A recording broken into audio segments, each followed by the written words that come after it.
ಇವತ್ತು ಸಂಕ್ರಾಂತಿ ಹಬ್ಬದ ವಿಶೇಷ ಮೈಸೂರು ಕಡೆ ಹೆಚ್ಚಾಗಿ ಮಾಡುವಂಥ ಒಂದು ವಿಶೇಷವಾದ ಖಾದ್ಯ ಅವರೆಕಾಳು ಕಿಚಡಿ ಮಾಡಿದ್ದೀನಿ. ಅವರೆಕಾಳು ಸೀಸನಲ್ಲಿ ಫ್ರೆಶ್ಶಾಗಿ ಅವರೆಕಾಳು ಸಿಗುತ್ತೆ. ಹೆಸರು ಬೇಳೆ ಅಕ್ಕಿ ಎಲ್ಲ ಬಳಸ್ಕೊಂಡು ಇದನ್ನು ಹಬ್ಬದ ದಿವಸ ಮಾಡ್ತಾರೆ. ತಮಿಳುನಾಡು ಕಡೆ ಪೊಂಗಲ್ ಅಂತ ಆದರೆ ನಮ್ಮ ಮೈಸೂರು ಕಡೆ ಈ ರೀತಿ ಕಿಚಡಿ ಮಾಡೋದು ಅಭ್ಯಾಸ. ಇದ್ರ ಜೊತೆಗೆ ನಾನು ಎಳ್ಳು ಚಟ್ನಿ ಮಾಡಿದ್ದೀನಿ. ತುಂಬ ಟೇಸ್ಟಿಯಾಗಿರುತ್ತೆ ಈ ಕಿಚಡಿ. ಲಂಚ್ ಬಾಕ್ಸ್ಗೆ ಅಥವಾ ಮಾರ್ನಿಂಗ್ ಬ್ರೇಕ್ಫಾಸ್ಟ್ಗೂ ಆಗ್ಬೋದು. ತುಂಬ ಟೇಸ್ಟಿಯಾಗಿರೋ ಒಂದು ಹೆಲ್ತಿಯಾಗಿರೋ ರೆಸಿಪಿ. ಹೇಗೆ ಮಾಡೋದು ಅಂತ ನೋಡ್ಕೊಂಡು ಬರೋಣ ಬನ್ನಿ. ಕಿಚಡಿಗೆ ಮೊದಲಿಗೆ ಒಂದು ಮಸಾಲೆ ರೆಡಿ ಮಾಡ್ಕೊಳ್ಳೋಣ. ಒಂದು ಬಟ್ಲಷ್ಟು ಕಾಯಿ ತುರಿ, ಒಂದು 1/4 ಟೀ ಸ್ಪೂನಷ್ಟು ಕಾಳುಮೆಣಸು, ಒಂದೇ ಒಂದು ಹಸಿಮೆಣಸಿನ್ಕಾಯಿ. ಈ ಕಿಚಡಿಗೆ ಖಾರ ಜಾಸ್ತಿ ಹಾಕೋ ಅವಶ್ಯಕತೆ ಇಲ್ಲ, ಯಾಕೆಂದರೆ ನೆಂಚ್ಕೊಳ್ಳೋದಕ್ಕೆ ಚಟ್ನಿ ಬೇರೆ ಮಾಡಿರ್ತೀವಿ. ಸ್ವೀಟ್ ಕೂಡ ಮಾಡ್ಕೊಳ್ತಾರೆ. ಕಾಯಿ ಹಾಲು ಮಾಡಿಕೊಂಡು ಇದಕ್ಕೆ ಕಲಿಸ್ಕೊಂಡು ತಿನ್ನೋ ಅಭ್ಯಾಸವೂ ಇದೆ. ಹಾಗಾಗಿ ಮೆಣಸಿನ್ಕಾಯಿ ಜಾಸ್ತಿ ಹಾಕಲ್ಲ, ಹಾಕದೇನೂ ಇರೋಕ್ಕಾಗಲ್ಲ. ಒಂದು ಅರ್ಧ ಟೀ ಸ್ಪೂನಷ್ಟು ಧನಿಯಾ ಕಾಳು. ಲೈಟ್ ಮಸಾಲೆಗಳನ್ನು ಹಾಕಬೇಕು, ತುಂಬ ಹೆವಿ ಮಸಾಲೆ ಎಲ್ಲ ಹಾಕಬಾರ್ದು. ಜೀರಿಗೆ, ಸ್ಪೈಸಸ್ಸು 1 ಏಲಕ್ಕಿ, ಒಂಚೂರು ಚಕ್ಕೆ, 2 ಲವಂಗ ಹಾಕಿದ್ದೀನಿ. ಬೆಳ್ಳುಳ್ಳಿ, ಒಂದು ಸಣ್ಣ ಗೆಡ್ಡೆ ಬೆಳ್ಳುಳ್ಳಿ, 1 ಇಂಚಷ್ಟು, ಅರ್ಧ ಇಂಚಷ್ಟು ಶುಂಠಿ, ಕೊತ್ತಂಬರಿ ಸೊಪ್ಪು, ಸ್ವಲ್ಪ ನೀರು ಹಾಕ್ಕೊಂಡು, ತುಂಬ ನುಣ್ಣಗೇನು ರುಬ್ಬಬೇಕಾಗಿಲ್ಲ, ಸ್ವಲ್ಪ ತರಿಯಾಗೇ ರುಬ್ಕೊಳ್ಬೋದು.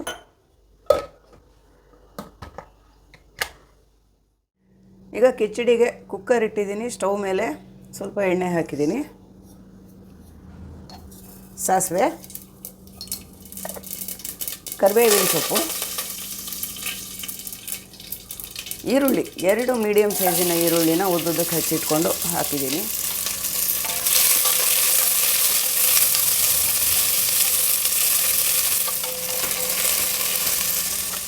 ಅವರೆಕಾಳು, ಎಳೆ ಅವರೆಕಾಳು ಇದ್ದಷ್ಟು ಒಳ್ಳೆಯದು. ಮೀಡಿಯಮ್ ಆಗಿರೋ ಇದ್ದಿದ್ರಲ್ಲಿ ಎಳೆದಾಗಿರೋ ಅವರೆಕಾಳನ್ನು ತೊಗೊಂಡಿದ್ದೀನಿ. 1 ಬಟ್ಲಷ್ಟು ಅಕ್ಕಿ ತೊಗೊಂಡಿದ್ದೀನಿ. ಅಷ್ಟೇ ಪ್ರಮಾಣದಲ್ಲಿ ಅವರೆಕಾಳನ್ನು ತೊಗೊಳ್ಬೇಕು.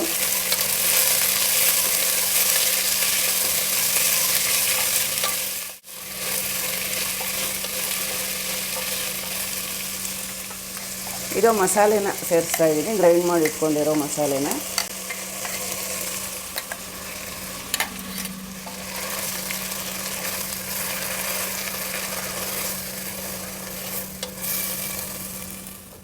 ಅರಿಶಿನ, ಒಂದು 1/4 ಟೀ ಸ್ಪೂನಷ್ಟು ಅರಿಶಿನ ಹಾಕಿದೆ.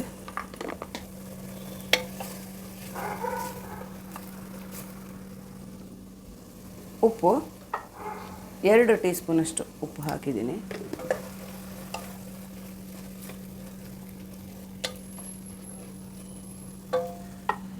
ಈಗ ತೊಳೆದಿಟ್ಕೊಂಡಿರೋ ಅಕ್ಕಿ ಹಾಕ್ತಾಯಿದ್ದೀನಿ. ಇಲ್ಲಿ ಸೋನಾ ಮಸೂರಿ ಅಕ್ಕಿ ಮಾತ್ರ ನಾನು ಯೂಸ್ ಮಾಡಿದೆ. ಇದಕ್ಕೆ ಬಾಸ್ಮತಿ ರೈಸ್ ಎಲ್ಲ ಅಷ್ಟು ಚೆನ್ನಾಗಿರಲ್ಲ. ಸೋನಾ ಮಸೂರಿ ಅಕ್ಕಿ ಒಂದೇ ಇದಕ್ಕೆ ಸೆಟ್ ಆಗೋದು. 1 ಬೌಲಷ್ಟು ಅಕ್ಕಿಗೆ 1/4 ಬೌಲಷ್ಟು ಹೆಸರುಬೇಳೆ, ಅದನ್ನು ಚೆನ್ನಾಗಿ ಹುರಿದು ತೊಳೆದಿಟ್ಕೊಂಡಿದ್ದೀನಿ. ಹೆಸರುಬೇಳೆ ಒಂದನ್ನೇ ಹುರಿಯೋದು, ಇನ್ಯಾವ ಸಾಮಗ್ರಿಗಳನ್ನೂ ಹುರಿಯೋದಿರಲ್ಲ. ಈಗ 1ಕ್ಕೆ 2.5 ಅಷ್ಟು ನೀರು ಹಾಕೋಣ. ಹೆಸರುಬೇಳೆನೂ ಲೆಕ್ಕಕ್ಕೆ ತೊಗೊಳ್ಳೋದು ಬೇಡ, ಅಕ್ಕಿನ ಮಾತ್ರ ಲೆಕ್ಕಕ್ಕೆ ತೊಗೊಂಡಿದ್ದೀನಿ. 1 ಅಕ್ಕಿಗೆ 2.5 ನೀರು. ಕಿಚಡಿನ ಪಲಾವ್ ಎಲ್ಲ ಮಾಡ್ದಂಗೆ ತುಂಬ ಹುಡಿಯಾಗಿ ಮಾಡಿದ್ರೆ ಚೆನ್ನಾಗಿರಲ್ಲ. ಇದು ಸ್ವಲ್ಪ ಮುದ್ದೆ ಕನ್ಸಿಸ್ಟೆನ್ಸಿನಲ್ಲಿ ಇದ್ರೇ ಚೆಂದ.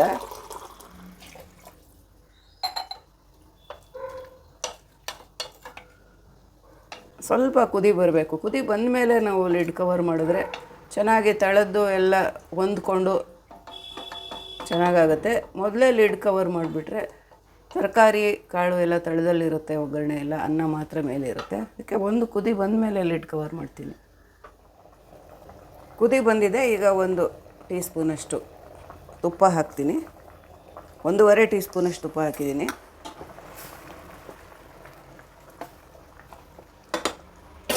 ಈಗ ಲಿಡ್ ಕವರ್ ಮಾಡೋಣ. 2 ಕೂಗಿದ್ರೆ ಸಾಕು. ಕಿಚಡಿ ರೆಡಿ ಆಗ್ತಾಯಿದೆ. ಅದಕ್ಕೂ ಕಾಂಬಿನೇಷನಾಗಿ ಒಂದು ಎಳ್ಳು ಚಟ್ನಿ ರೆಡಿ ಮಾಡ್ತಾಯಿದ್ದೀನಿ. ಬಿಳಿ ಎಳ್ಳು ತೊಗೊಂಡಿದ್ದೀನಿ. ಒಂದು ಅರ್ಧ ಬೌಲಷ್ಟು ಬಿಳಿ ಎಳ್ಳನ್ನು ಚೆನ್ನಾಗಿ ಹುರಿದು ಫೈನ್ ರೋಸ್ಟ್ ಮಾಡಿಕೊಂಡು ತೊಗೊಂಡಿದ್ದೀನಿ. ಅಷ್ಟೇ ಕ್ವಾಂಟಿಟಿನಲ್ಲಿ ಸ್ವಲ್ಪ ಜಾಸ್ತಿಯಾಗಿ ಕಾಯಿ ತುರಿ, 2 ಹಸಿಮೆಣಸಿನ್ಕಾಯಿ, ಸ್ವಲ್ಪ ಹುಣಸೆಹಣ್ಣು, ಒಂದೇ ಒಂದು ಎಸಳಷ್ಟು ಬೆಳ್ಳುಳ್ಳಿ. ಯಾವುದನ್ನು ಹುರಿಯೋ ಅವಶ್ಯಕತೆ ಇಲ್ಲ, ಎಲ್ಲನೂ ಹಸಿಯಾಗೇ ಹಾಕ್ಕೊಂಡಿದ್ದೀನಿ. ಅರ್ಧ ಟೀ ಸ್ಪೂನಷ್ಟು ಉಪ್ಪು, ಕೊತ್ತಂಬರಿ ಸೊಪ್ಪು. ಈಗ ಎಷ್ಟು ನೀರು ಬೇಕಾಗುತ್ತೋ ಅಷ್ಟು ನೀರು ಹಾಕ್ಕೊಂಡು ನುಣ್ಣಗೆ ಗ್ರೈಂಡ್ ಮಾಡ್ಕೊಳ್ಳೋಣ.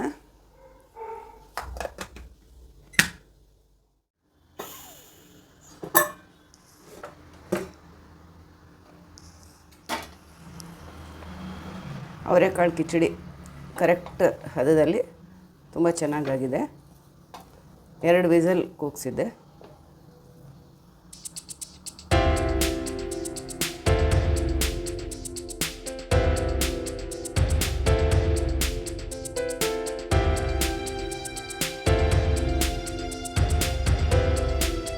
ಇಸ್ಕಾನ್ ದೇವಸ್ಥಾನದಲ್ಲಿ ಪ್ರಸಾದ ಅಂತ ಕೊಡೋ ಕಿಚಡಿ ತುಂಬಾ ಟೇಸ್ಟಿಯಾಗಿರುತ್ತೆ.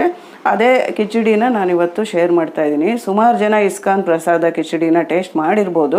ದೇವಸ್ಥಾನಗಳಲ್ಲಿ ಪ್ರಸಾದ ಮೊದಲೇ ಟೇಸ್ಟಿಯಾಗಿರುತ್ತೆ, ಹೆಚ್ಚುಗಟ್ಟಲೆ ಮಾಡಿರೋದ್ರಿಂದನೂ ಇರ್ಬೋದು. ಆದರೆ ನಾವು ಮನೆಯಲ್ಲಿ ಮಾಡೋದಕ್ಕಿಂತ ಹೆಚ್ಚು ರುಚಿಯಾಗಿರೋದಂತೂ ನಿಜ. ಸೊ ನಾನೀಗ ಅದೇ ಮೆಥಡ್ ಫಾಲೋ ಮಾಡಿ ಈ ರೆಸಿಪಿನ ಮಾಡ್ತಾಯಿದ್ದೀನಿ. ಈಗ ಶುರು ಮಾಡೋಣ. ಈಗ ಮೊದಲಿಗೆ ಒಂದು ಕಡಾಯಿನಲ್ಲಿ ಎಣ್ಣೆ ಹಾಕ್ತಾಯಿದ್ದೀನಿ, ಒಗ್ಗರಣೆ ಹಾಕ್ಕೊಳ್ಳೋಣ. ಇದು ಕುಕ್ಕರಲ್ಲಿ ನಾವು ಮನೆಗಳಲ್ಲಿ ಕಿಚಡಿನೆಲ್ಲ ಕುಕ್ಕರಲ್ಲಿ ಮಾಡ್ತೀವಿ. ಅಲ್ಲೆಲ್ಲ ಹೆಚ್ಚುಗಟ್ಟಲೆ ಮಾಡೋದ್ರಿಂದ ಕುಕ್ಕರಲ್ಲಿ ಮಾಡಲ್ಲ, ಡೈರೆಕ್ಟಾಗಿ ಮಾಡ್ತಾರೆ. ನಾನು ಕೂಡ ಇವತ್ತು ಡೈರೆಕ್ಟಾಗೇ ಮಾಡಿ ತೋರಿಸ್ತಾ ಇದ್ದೀನಿ. ಎಣ್ಣೆ ಬಿಸಿಯಾಗಿದೆ, ಸಾಸಿವೆ ಹಾಕ್ತಾಯಿದ್ದೀನಿ. ಸಾಸಿವೆ ಸಿಡಿತಾ ಇದೆ. ಈಗ ಸಿಮ್ಮಲ್ಲಿ ಇಟ್ಕೊಂಡ್ಬಿಡ್ತೀನಿ, ಬೇರೆ ಇಂಗ್ರೀಡಿಯೆಂಟ್ಸ್ನ ಹಾಕಬೇಕಾಗುತ್ತಲ್ಲ ಅದಕ್ಕೆ. ಕಾಳುಮೆಣಸು, ಇಡೀ ಕಾಳುಮೆಣಸೆ ಹಾಕ್ತಾಯಿದ್ದೀನಿ. ಕರಿಬೇವಿನ ಸೊಪ್ಪು ಮತ್ತು ಶುಂಠಿ, ಉದ್ದುದ್ದಕ್ಕೆ ಸಣ್ಣದಾಗಿ ಕಟ್ ಮಾಡ್ಕೊಂಡಿರೋ ಶುಂಠಿ, ಮತ್ತು ಒಂದು ಬೇ ಲೀಫ್ ಹಾಕ್ತಾಯಿದ್ದೀನಿ. ಲವಂಗದ ಎಲೆ 2 ಲವಂಗ ಮತ್ತು 2 ಏಲಕ್ಕಿ, ಕೊತ್ತಂಬರಿ ಬೀಜ ಸ್ವಲ್ಪ, ಒಂದು ಕಾಲು ಟೀ ಸ್ಪೂನಷ್ಟು, 1 ಟೀ ಸ್ಪೂನಷ್ಟು ಜೀರಿಗೆ, ಹಸಿಮೆಣಸಿನ್ಕಾಯಿ ಒಂದು 4 ಹಾಕ್ತಾಯಿದ್ದೀನಿ. ಮತ್ತು ಈಗ ತರಕಾರಿಗಳನ್ನು ಹಾಕ್ತೀನಿ. ಹುರುಳಿಕಾಯಿ ತೊಗೊಂಡಿದ್ದೀನಿ. ನಾನಿಲ್ಲಿ ಹುರುಳಿಕಾಯಿ, ಕ್ಯಾರೆಟ್, ಗೆಡ್ಡೆಕೋಸು ಮತ್ತು ಕ್ಯಾಪ್ಸಿಕಮ್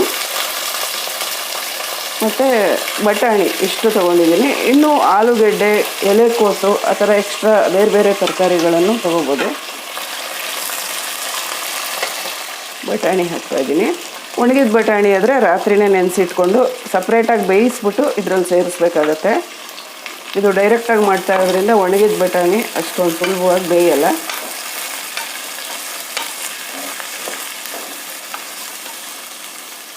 ಒಂದೆರಡು ಒಣಮೆಣಸಿನ್ಕಾಯಿ, ಬ್ಯಾಡಗಿ ಮೆಣಸಿನ್ಕಾಯಿ ಹಾಕ್ತಾಯಿದ್ದೀನಿ. ಈ ಒಣಮೆಣಸಿನ್ಕಾಯಿ ಹಾಕೋದ್ರಿಂದ ಒಂದು ವಿಶೇಷವಾದ ಫ್ಲೇವರ್ ಕೊಡುತ್ತೆ ಇದಕ್ಕೆ.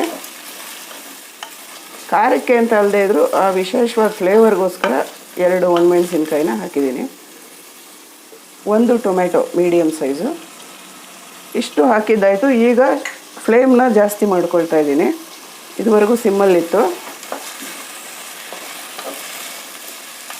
ಕ್ಯಾಪ್ಸಿಕಮ್ನ ಕೊನೆಯಲ್ಲಿ ಹಾಕ್ತೀನಿ, ಈಗಿನ್ನೂ ಹಾಕಿಲ್ಲ.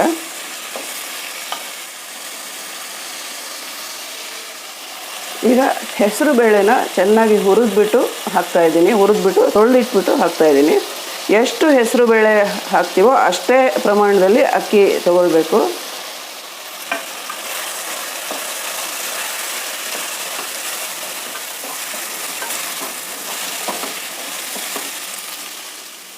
ಈಗ ಸ್ವಲ್ಪ ಹಿಂಗು ಹಾಕ್ತಾಯಿದ್ದೀನಿ. ಇದು ಇಸ್ಕಾನ್ ಪ್ರಸಾದ ಆದ್ದರಿಂದ ದೇವರಿಗೆ ನೈವೇದ್ಯ ಮಾಡೋದ್ರಿಂದ ಈರುಳ್ಳಿ ಬೆಳ್ಳುಳ್ಳಿ ಏನು ಬಳಸಲ್ಲ ಇಲ್ಲಿ. ಈಗ ನೀರು ಹಾಕೋಣ. ಹೆಸರು ಬೇಳೆ ಬೇಯಬೇಕು. ನೀರು ಇಷ್ಟೇ ಪ್ರಮಾಣ ಅಂತ ಇಲ್ಲ, ನಮಗೆ ಯಾವ ಕನ್ಸಿಸ್ಟೆನ್ಸಿ ಬೇಕೋ ಅಲ್ಲಿವರೆಗೂ ನೀರನ್ನ ಆ್ಯಡ್ ಮಾಡ್ಕೊಳ್ಬೋದು. ನಾನು ಅಂದಾಜು ಮೇಲೆ ಸ್ವಲ್ಪ ಹಾಕಿದ್ದೀನಿ. 1 ಗ್ಲಾಸ್ಗೆ 10 ಗ್ಲಾಸ್ ಅನ್ನೋ ಲೆಕ್ಕ ಬೇಕಾದರೂ ತೊಗೊಳ್ಬೋದು. ಇದೀಗ ಸ್ವಲ್ಪ ಬೇಯೋದಕ್ಕೆ ಬಿಡೋಣ.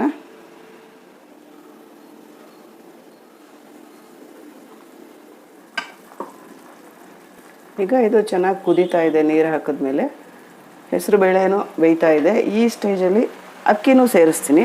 ಹೆಸರು ಬೇಳೆ ಎಷ್ಟು ತೊಗೊಂಡಿದ್ನೋ ಅಷ್ಟೇ ಪ್ರಮಾಣದಲ್ಲಿ ಅಕ್ಕಿ ತೊಳೆದಿಟ್ಕೊಂಡಿರೋ ಅಕ್ಕಿ ಹಾಕ್ತಾಯಿದ್ದೀನಿ.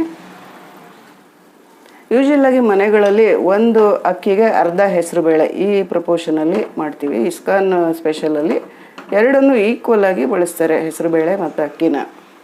ಮತ್ತು ಈಗ ಅರಿಶಿನ ಪುಡಿ ಸೇರಿಸ್ತಾ ಇದ್ದೀನಿ. ಈಗ ಇದು ಅಕ್ಕಿ ಹೆಸರುಬೇಳೆ ಎರಡು ಬೇಯೋದಕ್ಕೆ ಬಿಡ್ತಾ ಇದ್ದೀನಿ. ಫ್ಲೇಮ್ ಜಾಸ್ತಿನಲ್ಲೇ ಇದೆ, ಫುಲ್ ಹೈ ಫ್ಲೇಮ್ ಇಟ್ಟಿದ್ದೀನಿ. ಈ ಥರ ಡೈರೆಕ್ಟಾಗಿ ಮಾಡುವಾಗ ತಳ ದಪ್ಪ ಇರೋ ಪಾತ್ರೆನಲ್ಲಿ ಮಾಡಿದ್ರೆ ಒಳ್ಳೆಯದು.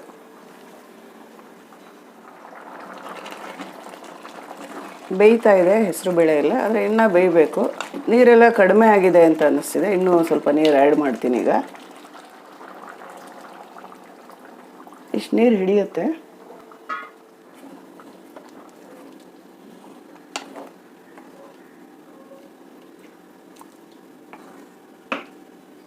ಈಗ ಕ್ಯಾಪ್ಸಿಕಮ್ ಸೇರಿಸ್ತಾ ಇದ್ದೀನಿ.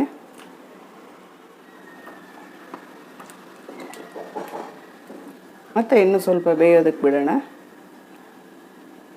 ಇನ್ನು ಸ್ವಲ್ಪ ಬೇಯಬೇಕಾಗತ್ತೆ. ಹೆಸರು ಬೇಳೆ ಸ್ವಲ್ಪ ಎಲ್ಲ ಮಿಕ್ಸ್ ಆದರೆ ಚೆನ್ನಾಗಾಗುತ್ತೆ.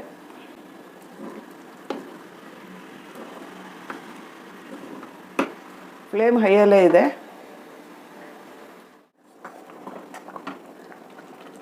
ಮತ್ತು ನೋಡಿ, ಹೆಸರು ಬೇಳೆ ಅಕ್ಕಿ ಎಲ್ಲ ಬೆಂದಿದೆ. ಹೆಸರು ಬೇಳೆ ಕರ್ಗೋಗಿದೆ ನೀರು ಜೊತೆ. ಈಗ ಸ್ವಲ್ಪ ಜೀರಿಗೆ ಪುಡಿ ಹಾಕ್ತಾ ಇದ್ದೀನಿ. ಧನಿಯಾ ಪುಡಿ ಸ್ವಲ್ಪ ಈಸ್ಟರ್ನ್ ಕಂಪ್ನಿದು ಹಾಕ್ತಾ ಇದ್ದೀನಿ. ಧನಿಯಾ ಪುಡಿ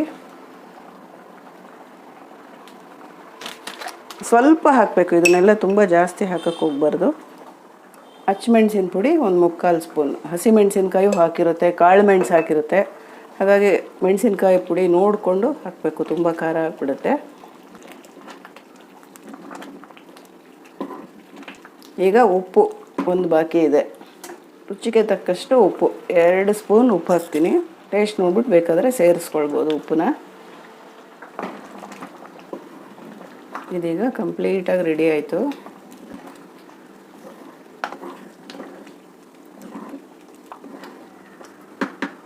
ಕೊನೆಯಲ್ಲಿ ತುಪ್ಪ ಎಷ್ಟು ಬೇಕಾದರೂ ಹಾಕ್ಬೋದು ತುಪ್ಪನ. ಇಷ್ಟೇ ಪ್ರಮಾಣ ಅಂತ ಏನಿಲ್ಲ, ಹೆಚ್ಚಿಗೆ ಹಾಕಿದಷ್ಟು ರುಚಿ ಚೆನ್ನಾಗಿರುತ್ತೆ. ಕೊತ್ತಂಬರಿ ಸೊಪ್ಪು. ಈಗ ಸ್ಟವ್ ಆಫ್ ಮಾಡ್ತಾ ಇದ್ದೀನಿ. ಕಿಚಡಿ ರೆಡಿಯಾಗಿದೆ. ಸ್ಟವ್ ಆಫ್ ಮಾಡಿದ್ದಾದಮೇಲೆ ಕೊನೆಯಲ್ಲಿ ನಿಂಬೆ ರಸ ಹಾಕಬೇಕು. ನಾನಿಲ್ಲಿ 1 ಹೋಳಷ್ಟು ನಿಂಬೆಹಣ್ಣನ್ನು ಹಿಂಡಿದ್ದೀನಿ.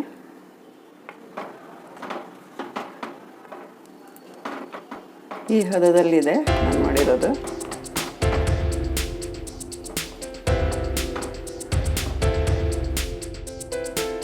ಇಸ್ಕಾನ್ ಪ್ರಸಾದದ ಮಿಕ್ಸ್ ವೆಜಿಟೇಬಲ್ ಕಿಚಡಿ ಅವರದ್ದೇ ಮೆಥಡಲ್ಲಿ ಹೇಗೆ ಅನ್ನಿಸ್ತು ಅಂತ ರಿವ್ಯೂಸ್ ಕೊಡಿ ಫ್ರೆಂಡ್ಸ್.